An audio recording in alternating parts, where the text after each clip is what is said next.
Hi there, it's Jeanette Aguilar Harris here at Total Body Wellness in Albuquerque, New Mexico. And today we're starting a new series titled Pillow Pilates. Basically, it's just using a pillow to find the targeted muscles in some Pilates exercises. So stick around. So the next exercise I want to talk about while using the pillow is rolling like a ball. So you once again can put those pillows, just gather them up like that. You're gonna find your balance, pull your belly in, and there you have it.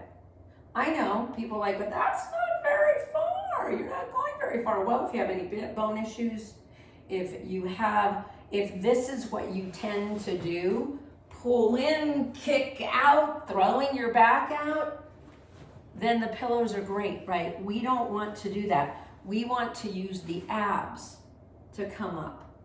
So a simple rocking, we're still getting it. You could use one pillow, so you get to go back a little further, but you don't have to go all the way back.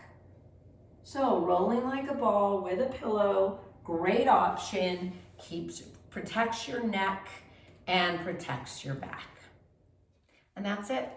So try this exercise with a pillow, see if you're able to do it, see if it helps. Should help you to feel better, whether it's an exercise for your neck or your back. You are gonna feel better using this prop. Don't be afraid to use props. Don't feel like you're a cheater. It's not cheating. It actually is a way to give you more emphasis on the area that you're working. So please try it. It's kind of nice and fun. And most of us have pillows, so it's pretty easy. If you like this video, please subscribe, tell your friends, and I'll see you next time.